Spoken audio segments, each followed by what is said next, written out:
think you were going to ask me, if I'm right, whether I'd always been a Baroque flute player or whether I had in fact been a modern flute player previously. Well, I am privy to this information, but our viewers are not. Right. So perhaps you'd like to fill them in. Well, I was, it's true. I admit it. I did play modern flute before.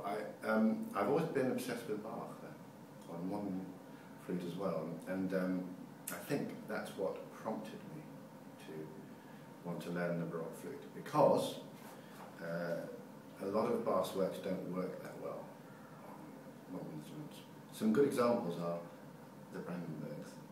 Brandenburg 2 and Brandenburg 5 both require juxtapositions of very quiet instruments, and modern flute and harpsichord don't work as a balance, and recorder and trumpet, modern trumpet, don't work as a balance. So I had no choice.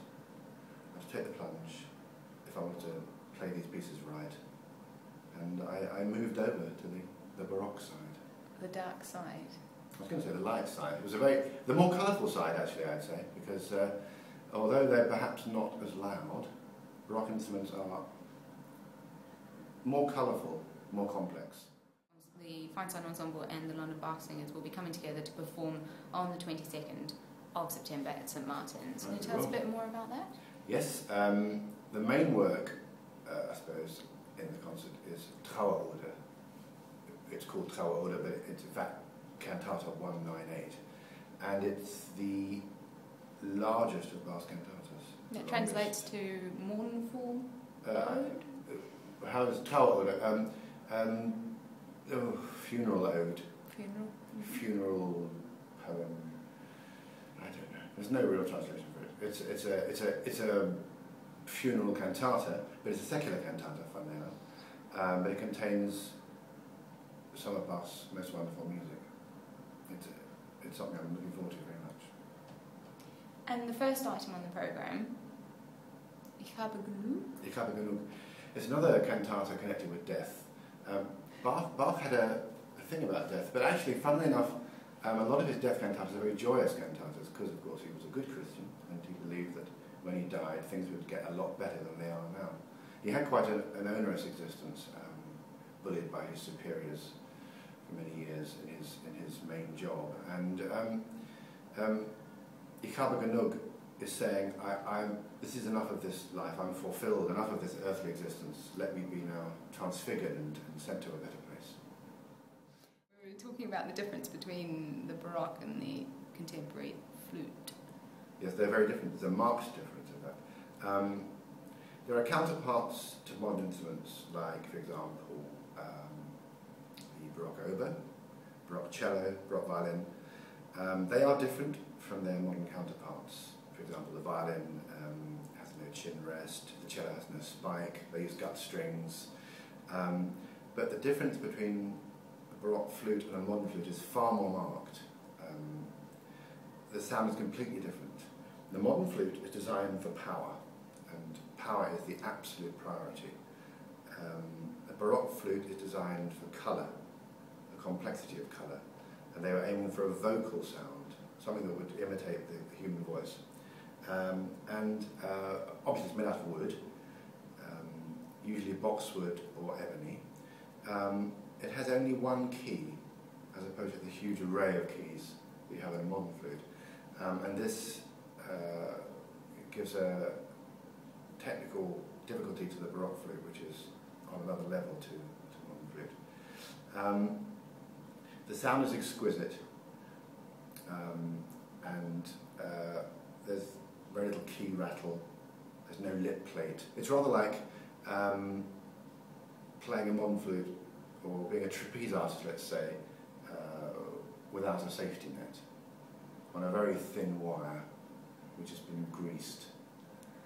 So it's quite a scary feeling, like bareback horse riding, something like that. When you talk about a voice, obviously we can't say, oh, this voice is 200 years old, but presumably there is a style in which these singers who specialise in Baroque performance sing, which is different to contemporary styles? Well, the great thing about having a set of singers that are combined with us on a regular basis is that we get to work as a unit. and this means that we can unify our style. Baroque musicians tend to sing, they don't sing at all actually, they play, but they tend to play with very little vibrato, and they tend to, rather than swoop up to notes as modern players would do, they tend to hit them straight on.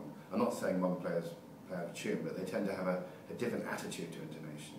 The Baroque player is more direct, there's less vibrato to hide behind, and so and this equates very much to consort singing, where a group of singers will sing with very little vibrato as a unit. If you hear madrigals being sung, you'll hear that style. And this works beautifully for Bach chorales and also for Bach choruses.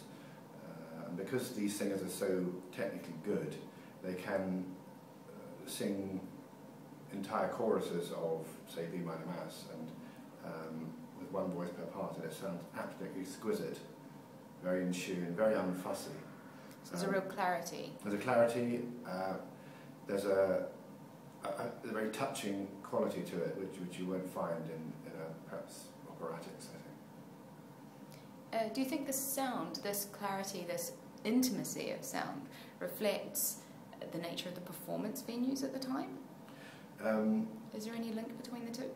There is a link actually, funnily enough, because these works would have been performed in the church in Leipzig where Bach was employed, and the balcony for the musicians and singers was quite tiny.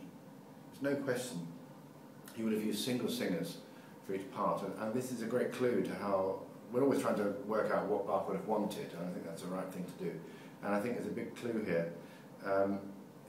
For example, B minor mass, there's only one set of singing parts that were written out, and clearly one voice per part is meant here. It's unthinkable that every single vocal part has only one surviving part. So it's probably quite likely that only one part was used. And when we look at the size of the balcony where they would perform these works, you couldn't have fitted more than one singer on. So in fact the conditions, the acoustic, are going to be very similar for your concert here on the 22nd at St Martin in the Fields. Absolutely, this church is perfect for this repertoire. It was built at the time the works were written.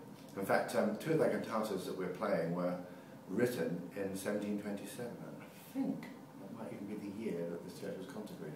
It was the year it was finished. It was consecrated in 1726 and then finished in 1727. Right, well, one of the cantatas is 1725, so we've got a good average there, and two of them 1727. So, I mean, it's quite clear. This is the right church.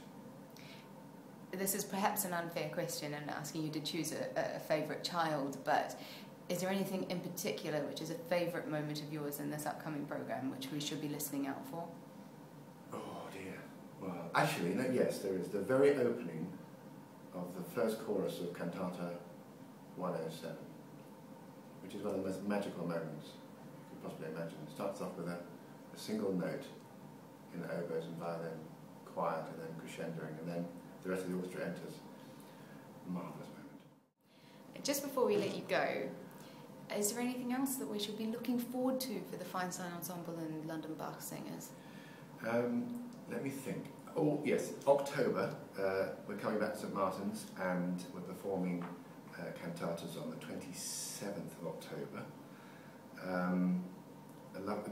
Actually we're performing 4 cantatas on that day, and one of them, I think the last one in the programme, is Mit Frieden freudig fahr dahin, which is 125, with in peace and joy I travel there, meaning travelling to death. It's another one of his death cantatas. Don't put off, it's absolutely joyful. It's like a sort of miniature Matthew Passion, absolutely beautiful.